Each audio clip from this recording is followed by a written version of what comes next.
चरितारं तु वसुधैव कुटुम्बकम्। ॐ अग्निमीळे पुरोहितम् यज्ञस्य देवमरुद्विजम् होतारं रत्नदातमम्।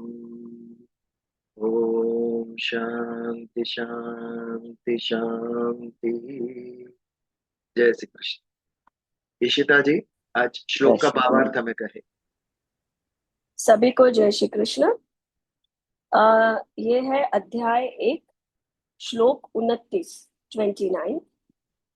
अब यहाँ पर अर्जुन अपने सब रिश्तेदारों को देख चुके हैं और वर्णन हो चुका है कौन कौन वहां पर है। तो तब ये श्लोक अर्जुन उवाच है।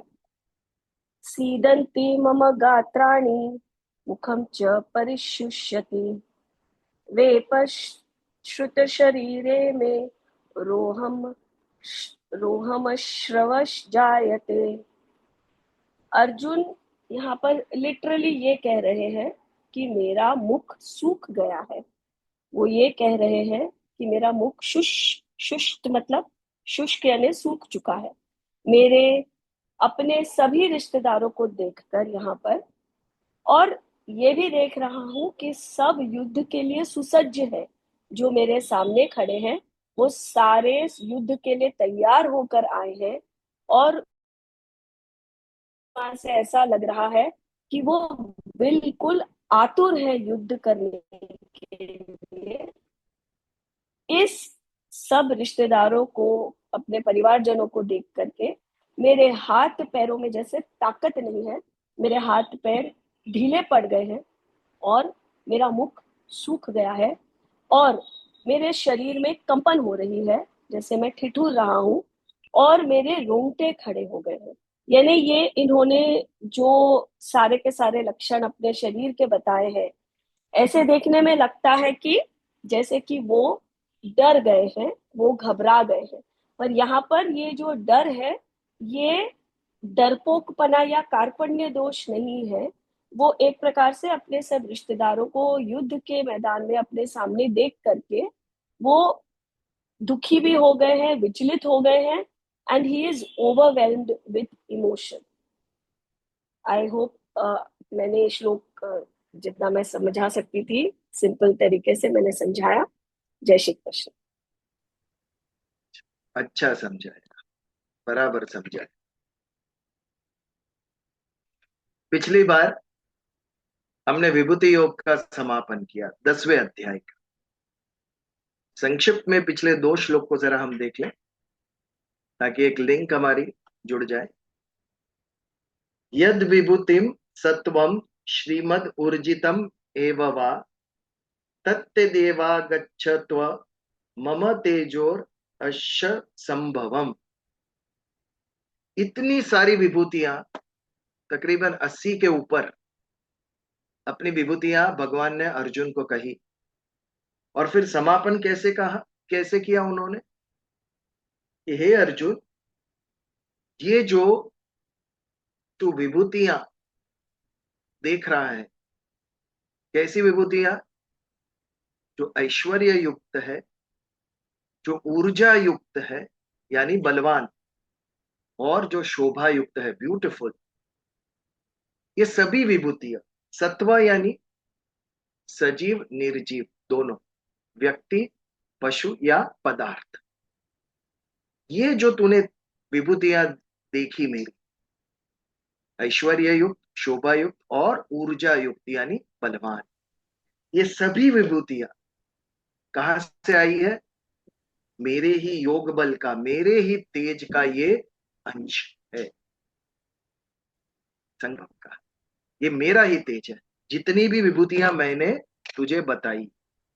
और फिर अंतिम श्लोक में कहते हैं, अथवा बहुन न किम ज्ञाते तव विष्टभ्याहम इदम कृत्सम एकांशेन स्थितो जगत। ये इंपॉर्टेंट। अर्जुन, तो इतनी सारी अलग अलग विभूतियों के द्वारा क्यों मुझे जानने का प्रयत्न करता है? Why do you want to know me through so many विभूति? जबकि मैं तेरे सामने खड़ा हूं। एक ही रथ में सवार थे अर्जुन और कृष्ण। मैं साक्षात तेरे सामने हूं और तू मुझे मेरी विभूतियां कहने को कहता है। बात तो सही है ना भगवान की।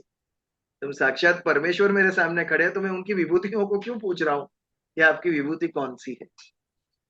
और अंत में समापन करते हैं, ये अनंत कोटि ब्रह्मांड, ये सारी सृष्टि केवल मेरे एक अंश में स्थित है।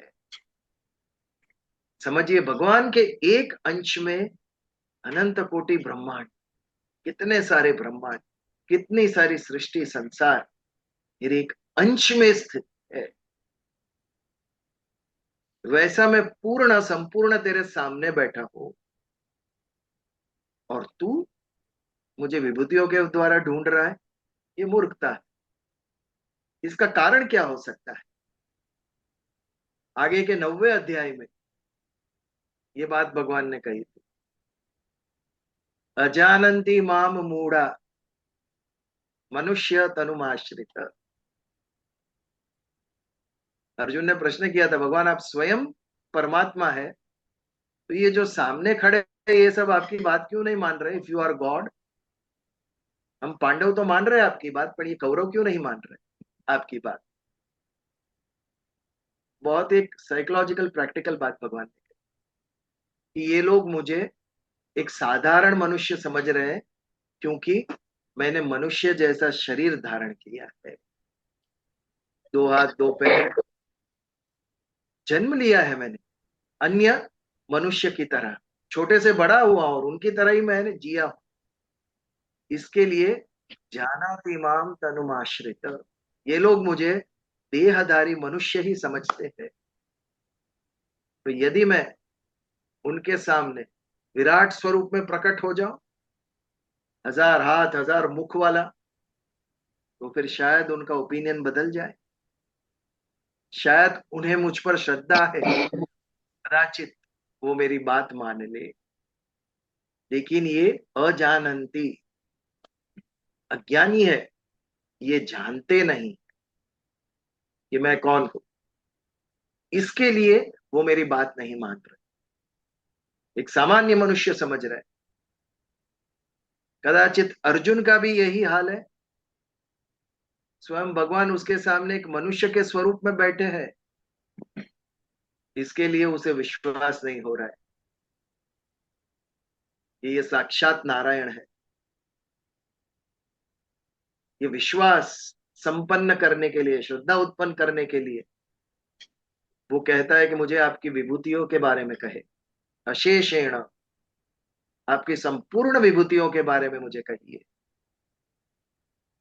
इसके लिए भगवान ने इतनी सारी विभूति कही और उसके बाद कहा, मेरी विभूति अनंत है, क्योंकि मैं अनंत हूं, मैं अनंत हूं, मैं अगाध हूं। ना मेरा कोई अंत है, ना मेरी कोई सीमा है, ना मेरा कोई डेप्थ है। Nobody can measure. ऐसा असीम अनंत मैं, हजारों लाखों विभूतियां भी मैं कहूं तो वो पूर्ण नहीं होगी। और ये भी समझ ले कि मेरे एक अंश में सारी सृष्टि समाई हुई है, स्थित हुई है। तो तू केवल मेरा दर्शन करेगा श्रद्धा पूर्वक तो भी पर्याप्त है। इतनी सारी विभूतियां जानने की कोई आवश्यकता नहीं। तू क्यों इतना सब जानने का प्रयत्न कर रहा है? ऐसा कहकर भगवान ने विभूति योग का समापन। तो विभूति योग का यदि हमें सार देखना है तो ईश्वर पे श्रद्धा रखो, कोई भी उनका स्वरूप हो उस पे श्रद्धा रखो, विश्वास रखो, क्योंकि उस एक स्वरूप के अंदर सारी सृष्टि समाई हुई है। तो सृष्टि में रहे अलग अलग तत्व जो उनके अंश है, वो देखने की आवश्यकता नहीं। केवल ईश्वर को ही समग्र समझ के हम भक्ति करें तो भी पर्याप्त है। तो ये था हमारा विभूति योग। यहां से आगे बढ़ते हैं, विश्व रूप दर्शन। हाँ जी कला भाई बोलो, यू आर म्यूट।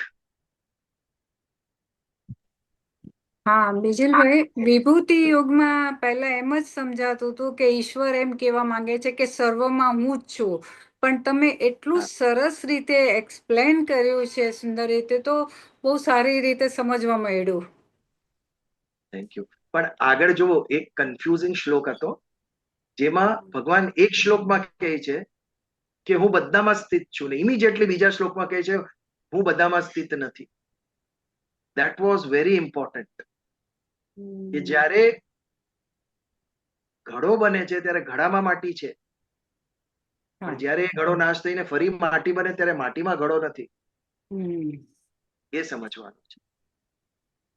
કારણ કે ભગવાન અલિપ્ત સ્વરૂપે દરેકે દરેક જીવની અંદર છે. આપણી અંદર છે પણ આપણી સાથે લિપ્ત નથી. अगर अपने साथ एक रूप भगवान हो गए होते तो हम भी अविनाशी बन जाते, अनंत बन जाते, बट ऐसा होता नहीं।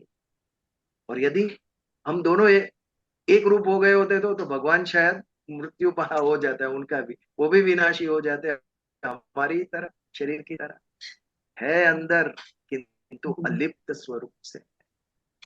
दिस इज इंपॉर्टेंट इसके लिए कि सब मुझ में है, मैं सब में हूं, लेकिन मैं उनमें नहीं हूं, बिकॉज उनमें मैं स्थित हूं अलिप्त स्वरूप से। वैसे ही भगवान के एक अंश के अंदर समग्र ब्रह्मांड है, लेकिन फिर भी भगवान की क्वालिटीज ब्रह्मांड में नहीं है, अंदर रहते हुए भी अलिप्त है। जैसे आगे हम दृष्टांत देते थे, हम होटल में जाते हैं सूप पीते हैं, सूप के अंदर पूरी चम्मच होती है जिससे हम सूप पीते हैं, और ब्रेड क्रम्स होते हैं, ब्रेड क्रम्स में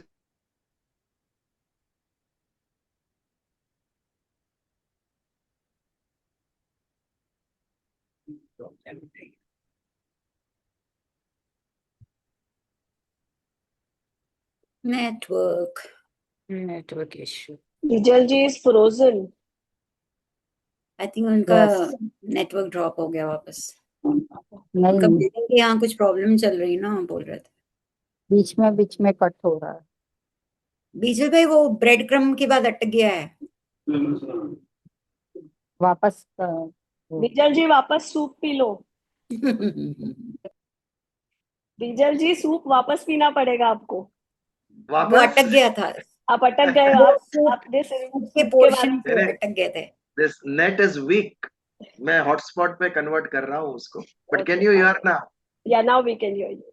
आपने कितना सूप पिया जरा बताइए, फिर आपने आगे शुरू भी नहीं, कंटिन्यू करता हूँ. आपने सूप का सिर्फ शुरुआत किया था कि ब्रेड क्रम्स आपने सिर्फ डाले थे उसमें. या सूप के again just to understand, soup के अंदर ब्रेड क्रम्स भी होते हैं और स्पून भी होती है जिससे हम सूप पीते हैं. जो ब्रेड क्रम्स होते हैं वो सूप का सारा स्वाद ग्रहण कर लेते हैं, वो लिप्त हो जाते हैं उससे, बट जो चम्मच होती है स्पून, उसमें इतना भी स्वाद सूप का नहीं आता है, भले ही वो उसके अंदर है, फिर भी उसमें इतना भी स्वाद नहीं चढ़ता है सूप का. वैसे उसके अंदर होते हुए भी अलिप्त होना, ये ईश्वर परमात्मा और सृष्टि का संबंध ऐसा है. एक जीव कब उत्पन्न होता है? जब परा और अपरा प्रकृति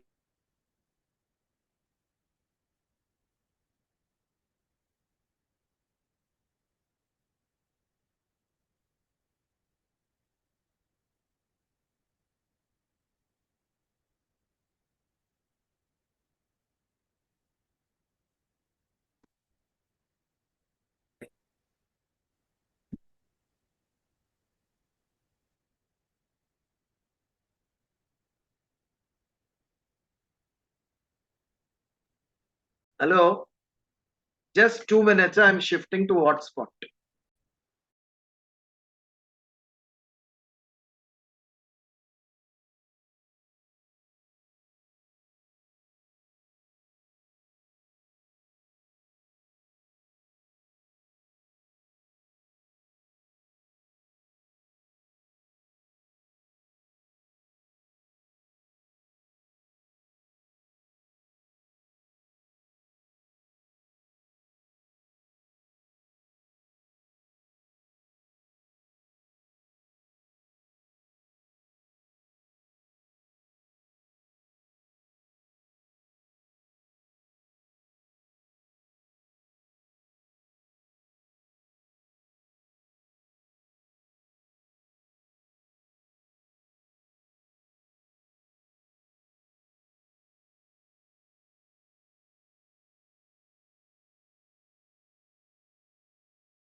जय Shri Krishna. Can you hear me? सुनाई देता है?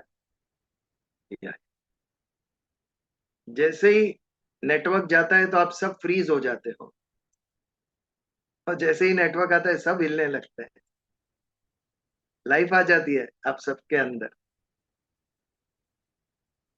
तो आगे बढ़े 11वें अध्याय की तरफ।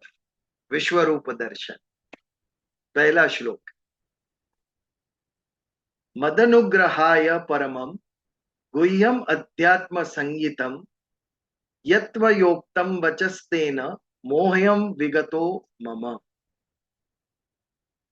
ये श्लोक में सबसे ज्यादा नॉन अनुष्टुप छंद के श्लोक है। अब देखिए, इतने बड़े बड़े श्लोक है, कोई मीटर नहीं। आज तक के सभी श्लोक साधारण थे अनुष्टुप छंद में, 32 वर्ड्स वाले, 4 4 शब्द वाले। ये श्लोक, ये अध्याय थोड़ा बोलने के लिए डिफिकल्ट होगा।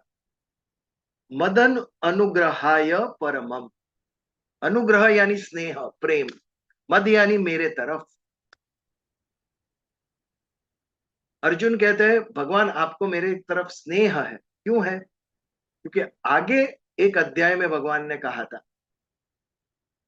कि योगी जो होते हैं वो संपूर्ण जीवन, संपूर्ण जन्म और जन्मांतर तक साधना करते हैं ईश्वर को प्राप्त करने की,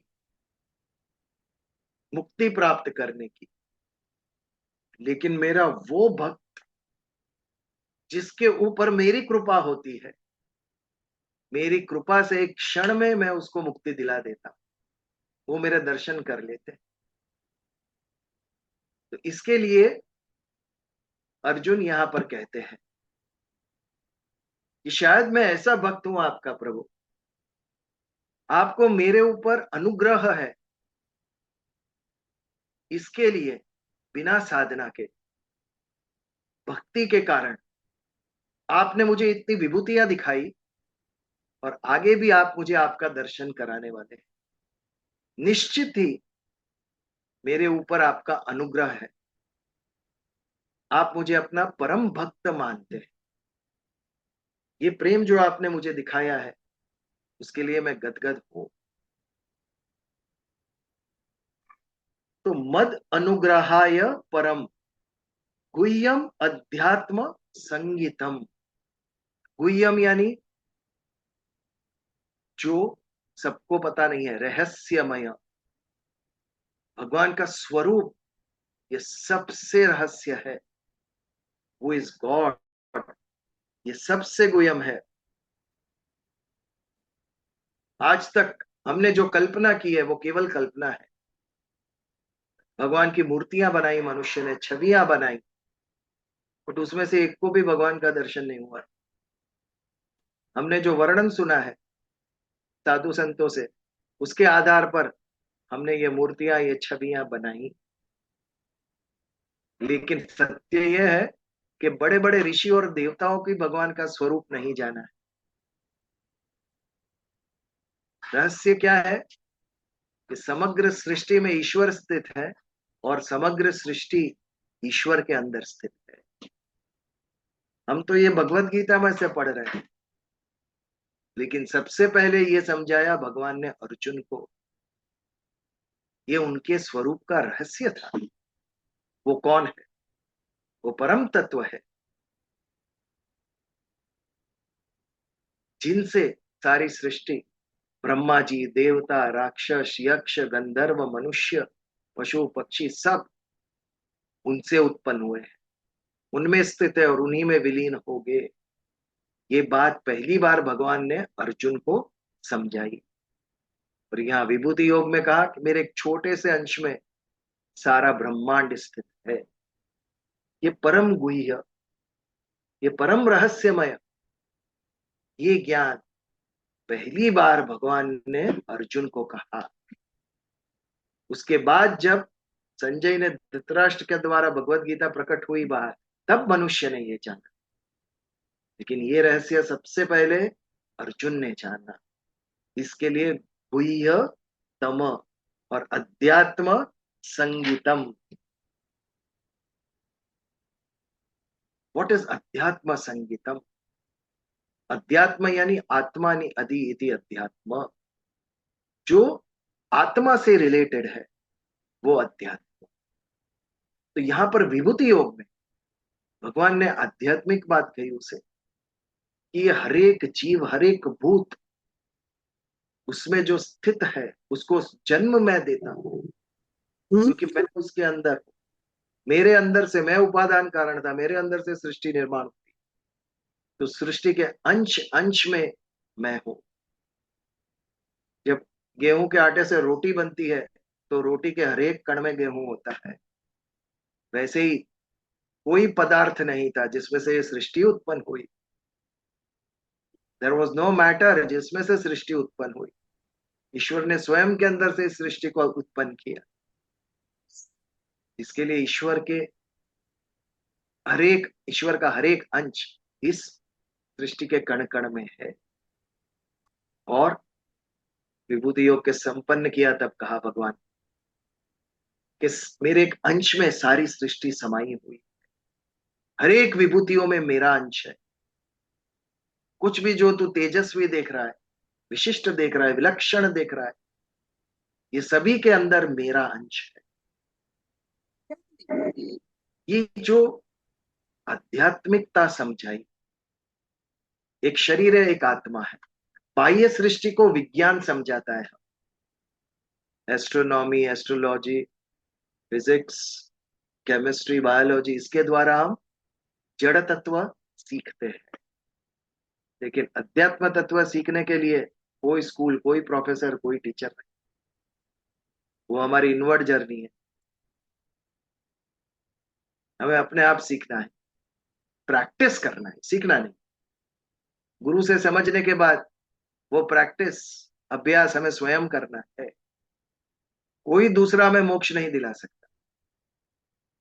धर्म अर्थ काम मोक्ष 4 फेरे लेते हैं लग्न के समय। 3 में पतिदेव आगे होते हैं, पत्नी पीछे होती है। शी विल फॉलो इन धर्म अर्थ काम। बट चौथे में पत्नी आगे आ जाती। क्यों? उसका पति उसे मोक्ष नहीं दिला सकेगा। यदि मोक्ष चाहिए तो उसे स्वयं प्रयत्न करना पड़ेगा, अन्य कोई मोक्ष नहीं दिला सकता। यही बात को शंकराचार्य जी ने विवेक चूड़ामणि में बहुत अच्छी तरीके से कहा है। यदि पिता का कोई ऋण हो, कोई डेट, कोई कर्जा, तो वो उसका पुत्र भी चुका सकता है। लेकिन पिता के जो कर्म है वो उसका पुत्र भी नहीं चुका सकता। वो पिता को स्वयं ही भोगने हैं। अन्य कोई आपके कर्मों का जो फल है वो आपसे ले नहीं सकता। वो आपको भोगना ही, अच्छा हो या बुरा हो, वो आपको स्वयं भोगना है। यह आध्यात्मिक यात्रा है, यह आध्यात्मिकता है। उसमें अन्य किसी की भी हेल्प नहीं चलती। शरीर का कुछ भी हो, यू कैन टेक हेल्प। शरीर में कोई रोग आया, आप डॉक्टर की मदद ले सकते हो, बट आत्मा के लिए कोई मदद नहीं कर सकता। वो स्वयं, इस मार्ग पे आपको स्वयं चलना है। Nobody else can help you. तो इसके लिए अर्जुन ने कहा कि मद अनुग्रहाय परम गुह्यम अध्यात्म संगीतम। मुझ पर आपको अनुग्रह है, प्रेम है, इसके लिए आपने गुह्यतम और आध्यात्मिक बात मुझे कही, अन्य किसी को नहीं। यह तत्व उक्तम वचस्तेन मोहयम विगतो मम। ये तत्व जो आपने कहे, उक्तम यानी आपने कहे, ये क्या हुआ? विगत यानी, गत यानी गया, विगत यानी गया, मम यानी मेरा। आपके ये ज्ञान युक्त वचन सुनकर मेरा मोह चला गया। कौन से ज्ञान युक्त वचन सुने? यह तत्व योक्तम वचस्तेन, मोहयम विगतो मम।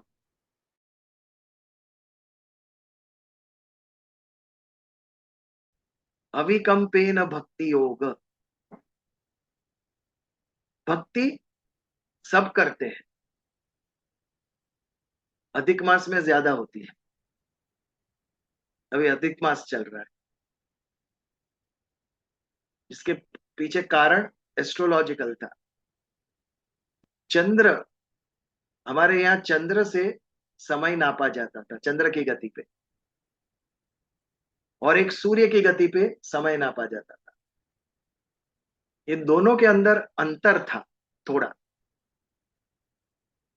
ये दोनों अंतर को समाप्त करने के लिए और दोनों को वापस एक पॉइंट पे लाने के लिए हर 3 साल बाद जो थोड़ा थोड़ा अंतर रह गया था वो सब जमा होकर एक मास हो गया, 30 डेज। ये 30 डेज का 13वां महीना जब हमने हिंदू कैलेंडर में ऐड किया, क्योंकि चंद्र जल्दी गति करता है पृथ्वी के ऊपर, सूर्य स्लो करता है,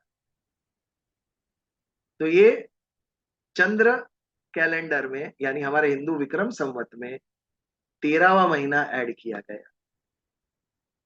ये 13वें महीने को अस्पृश्य समझा जाता था, नॉट ऑस्पिशियस। इसके लिए देखिए, अधिक मास में कोई शादी नहीं करता, कोई विवाह के मुहूर्त नहीं है अधिक मास के अंदर। तब जब भगवान ने देखा कि इसको तो लोग अच्छी तरीके से नहीं देख रहे इस मास को, तभी भगवान विष्णु ने कहा तो फिर आज से ये मास मेरा है, अधिक मास मैं ग्रहण करता हूं, मैं स्वीकार करता हूं। और तब से अधिक मास के अंदर भगवान विष्णु की उपासना पूजा होती है। विष्णु यज्ञ होते हैं, रोज सुबह पूजा करते हैं भगवान विष्णु की। भगवत गीता का, भागवत का पारायण होता है। सोमवार को 3:30 बजे एक कनिष्क क्लब करके है, विजू जी उसमें थे, वो वहां पर मैं बोलने वाला हूँ अधिक मास और इसके ऊपर। उन्होंने आमंत्रण दिया, लिंक रोड अंधेरी में कहीं पर, they are looking out for a venue, Monday 3:30। तो ऐसे अधिक मास में भगवान विष्णु की, नारायण की, कृष्ण की उपासना होती है। वो तो 3 साल में एक बार करते हैं, हम तो हर सप्ताह करते हैं भगवान विष्णु की आराधना पूजा।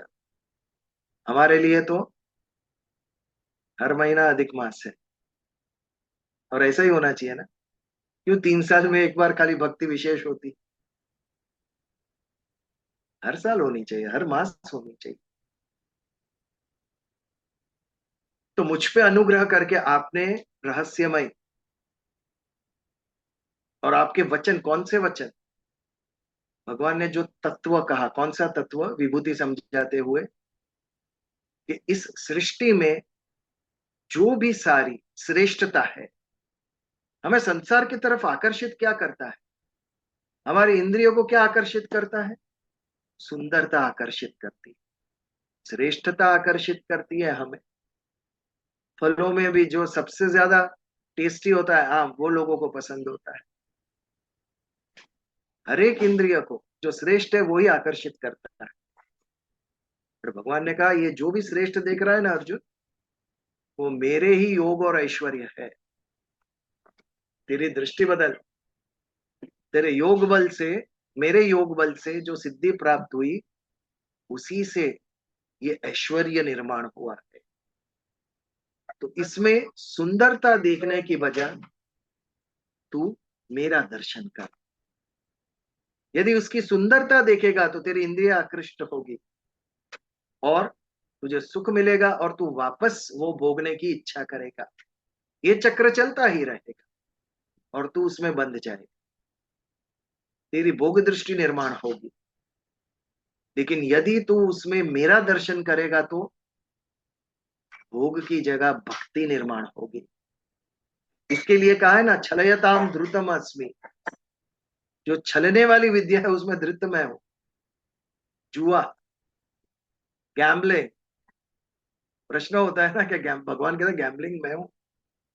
उसके पीछे का भाव ये है, ये जो गैम्बलर है, जो व्यसनी है, जिसकी गैम्बलिंग छूट नहीं रही है, उसको भी कहते हैं कि उसमें तू मुझे देख।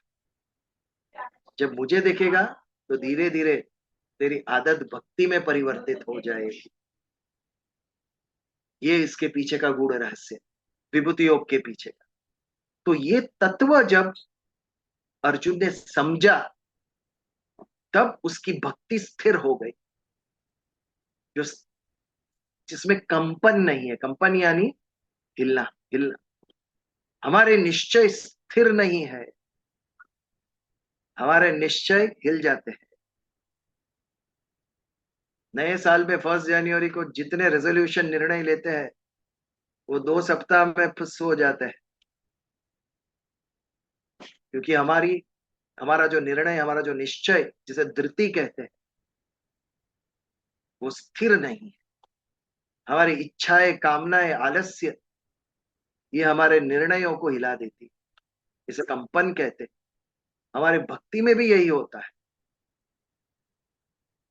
हमारे बिल्डिंग में बहुत सारी आजू बाजू से भी बहनें आती है और 1-2 घंटे रोज पूजा होती है अधिक मास में। फिर मैं सोचता हूं, अधिक मास समापन होने पर कहां चले गए ये सब लोग?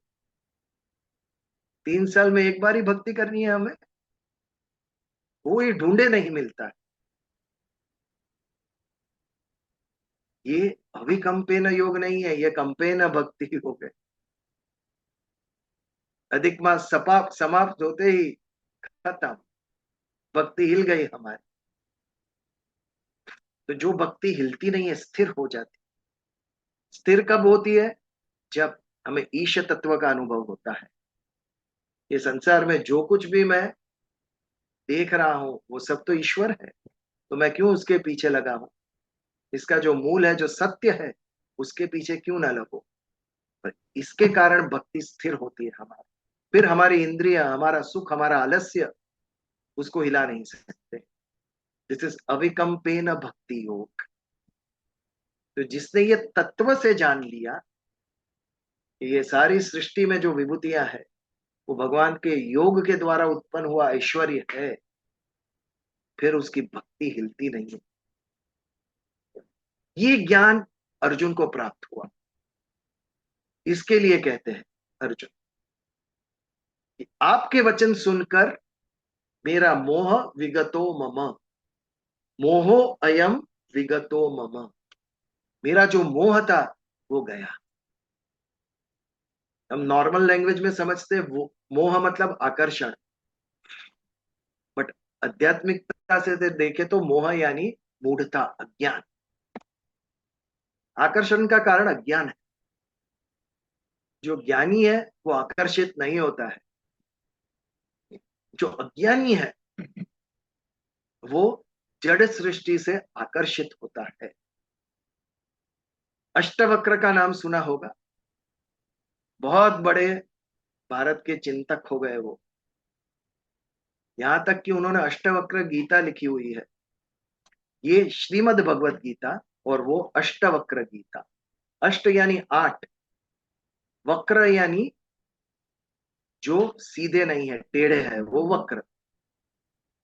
उनके 8 अंग वक्र थे, हाथ, पैर, गर्दन, वैसे। इतना कुरूप शरीर था उनका इस वक्रता के कारण, तो उनको देख के लोग हंसते थे।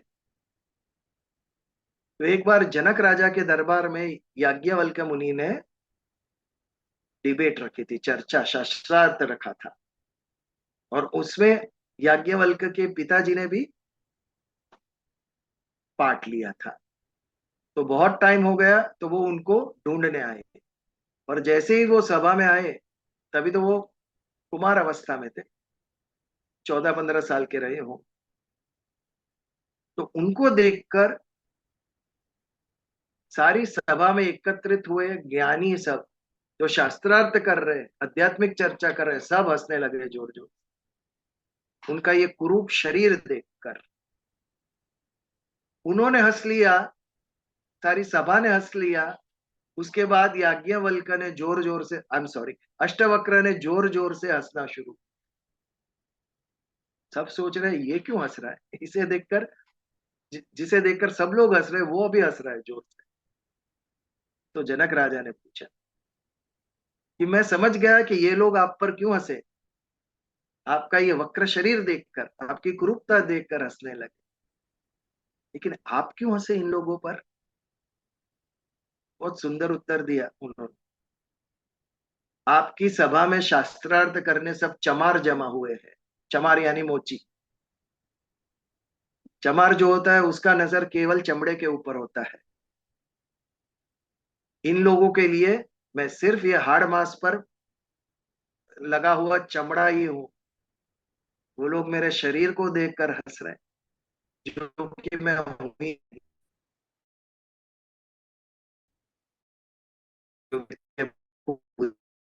उसके भाव को, उसके ज्ञान को ना देखे और शरीर को देखे। उसका उत्तर सुन के सब चुप हो गए। वहां पर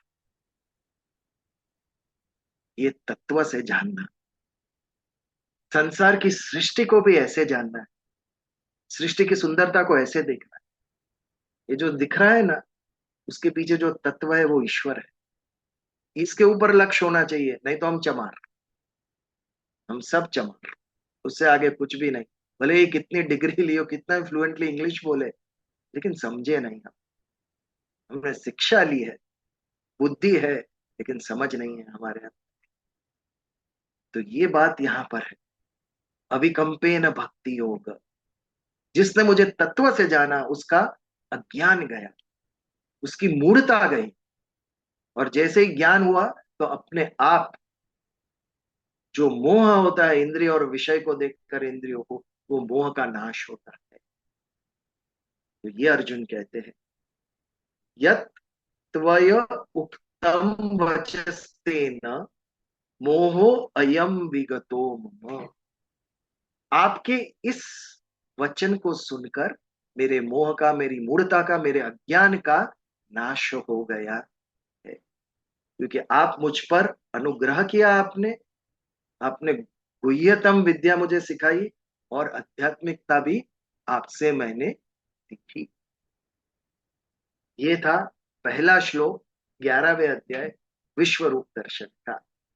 अर्जुन क्या कहना चाहते हैं कि आपने मुझे इतना कुछ सिखा दिया, आपसे मैं इतना कुछ समझ गया, तो फिर बाकी क्या रहा? मैं पूछूं तो आपसे, भगवान ने सब रहस्य उसके सामने कह दिए, अब बाकी क्या रहा? कितना सुंदर आरंभ किया है ना ये श्लोक से। ज्ञान दे दिया भगवान, अभी दर्शन कराइए। समझा तो सब विजुअल कुछ दिया, बट अब दिखाइए। विजुअल, हाँ विजुअल विजुअल बाकी रहा बस। कह तो दिया कि मैं ये हूं, ये हूं, ये हूं, हाँ, बस, लेकिन अब दिखाइए अब क्या है। आपने जो कहा वो, तो ये संकेत दे रहा है कि नेक्स्ट अर्जुन क्या मांगने वाला है भगवान के पास? दर्शन, आपके दर्शन, स्वरूप का दर्शन रूप का कराइए दर्शन। मुझे। तो ये था पहला श्लोक हमारा, आरंभ किया विश्व रूप दर्शन का। इसके ऊपर कोई प्रश्न या कोई कुछ शेयर करना चाहेगा?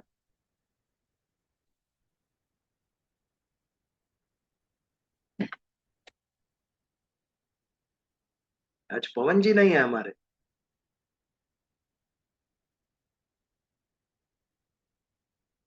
चलिए, तो आगे बढ़े दूसरे श्लोक के तरफ।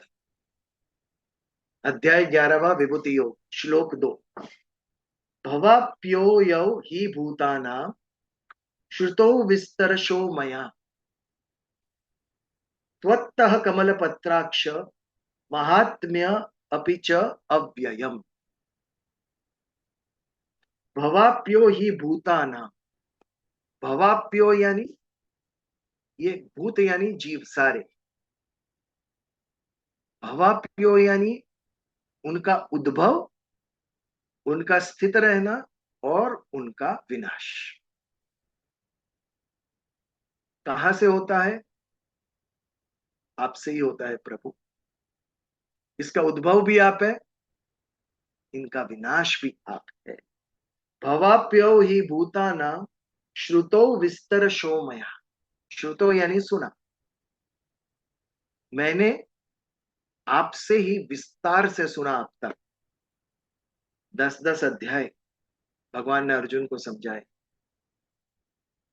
इसके लिए भगवान को कह रहा है, आपके द्वारा विस्तार से मैंने सुना कि हर एक जीव की उत्पत्ति कैसे होती है, उसका विलय कैसे होता है, नाश कैसे होता है।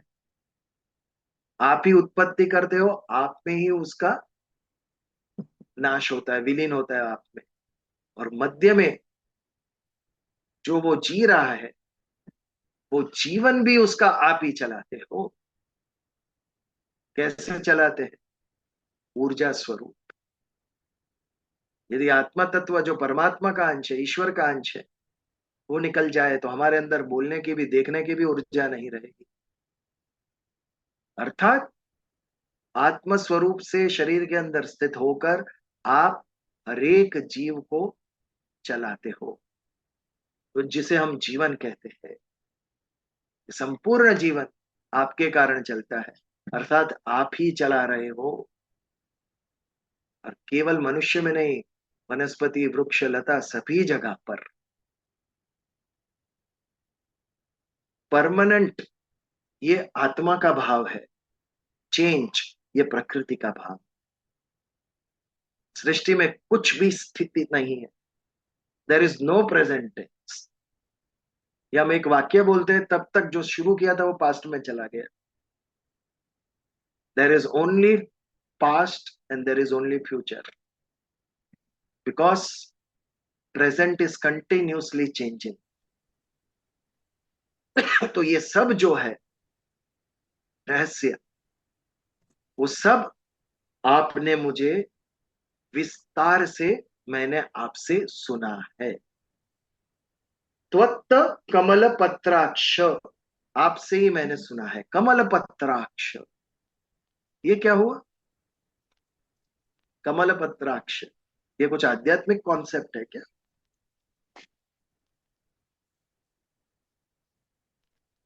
कमल के लीव्स, पात्र जैसे। Related to that, nobody knows what is kamal patraksh. पत्राक्ष नहीं पता। वो कमल के अक्ष, पत्ते जो बड़े बड़े हैं। अच्छा, उसके ऊपर की ओस की बूंद। नो। कमल कमल जेवी जैसे नयनों आंखों, वाला। कमल जेवी हाँ, आंखों। अक्ष यानी आंख। ओ, जिनकी आंखें कमल पत्र की जैसी है, वो कमल पत्राक्ष। तो भगवान कृष्ण का नाम है कमल पत्राक्ष, भगवान नारायण का नाम है कमल पत्राक्ष। उनकी अक्ष यानी आंखें कमल के पत्र की जैसी, इसके लिए यहाँ एक नया नाम कहा, कमल पत्राक्ष। जैसे महाभारत में भीष्म जी, इन्होंने युधिष्ठिर को भगवान के 1000 नाम कहकर सुनाए, जिससे हमें प्राप्त हुई विष्णु सहस्त्र नाम।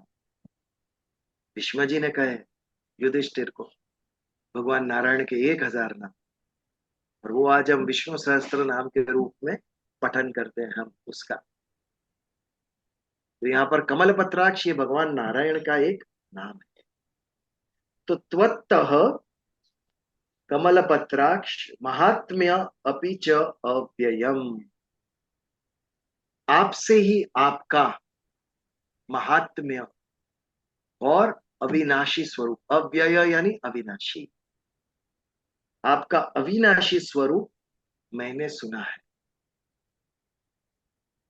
क्या क्या सुना है? यहां पर कहा अर्जुन ने, एक सृष्टि के बारे में, हरेक भूत, हरेक जीव वो आपसे ही उद्भव होता है, आप ही उसका जीवन चलाते हो और आप में ही वो समा जाता है। ये सृष्टि के विषय में कहा। और भगवान के विषय में क्या कहा?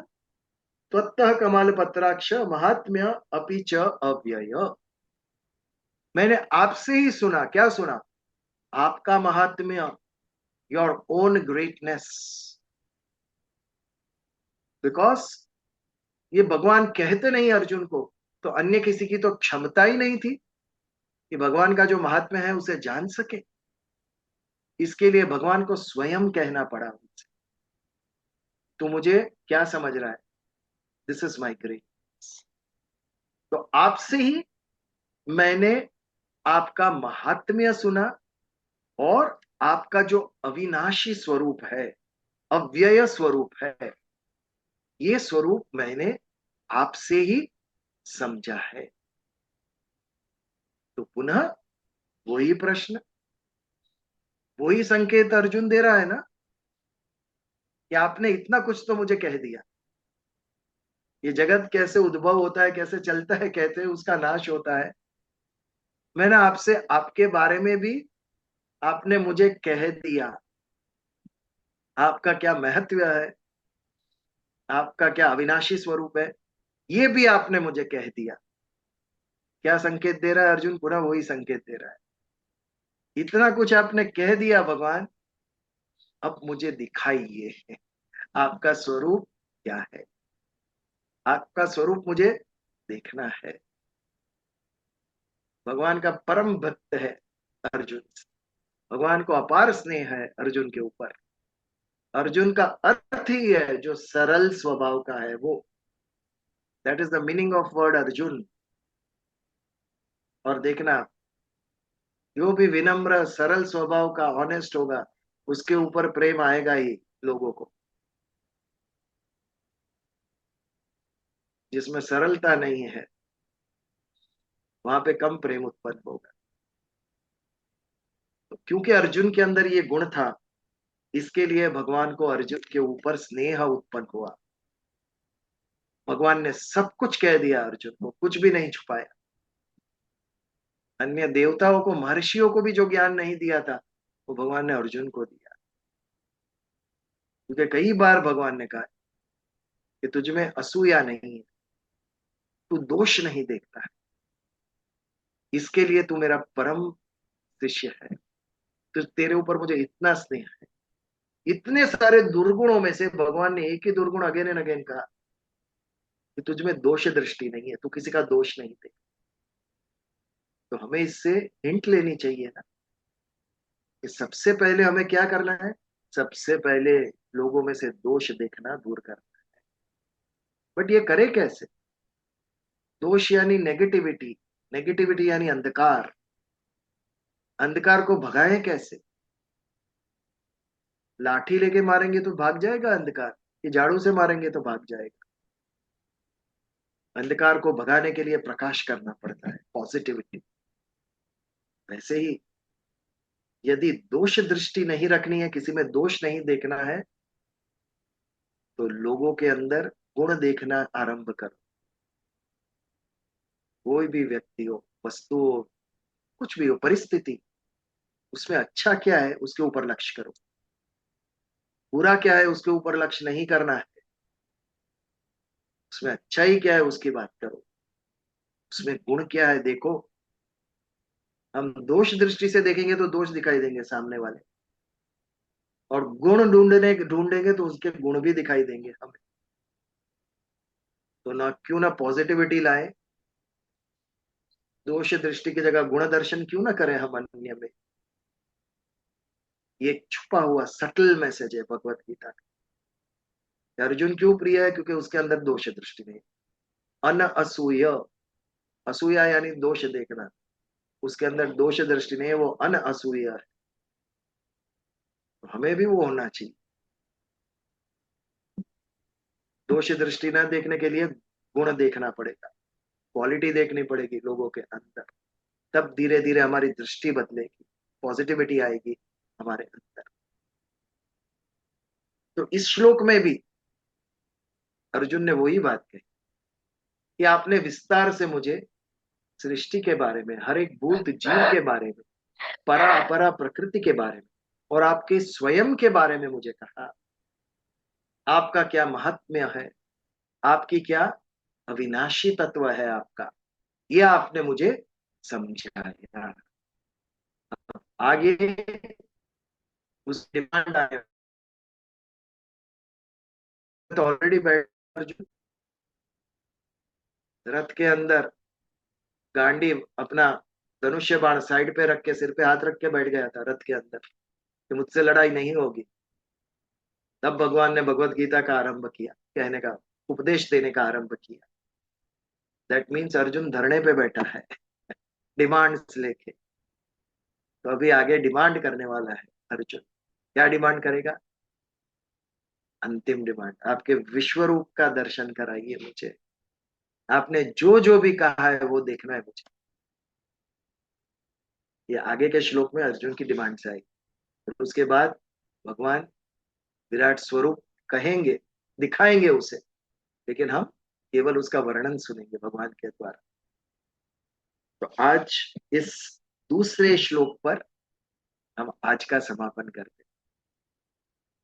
यदि इसके ऊपर कोई प्रश्न या कोई बात किसी को कहनी है तो ले सकते हैं। Any question?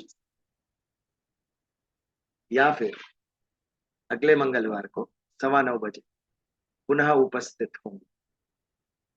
जय श्री कृष्ण। प्रार्थना करें।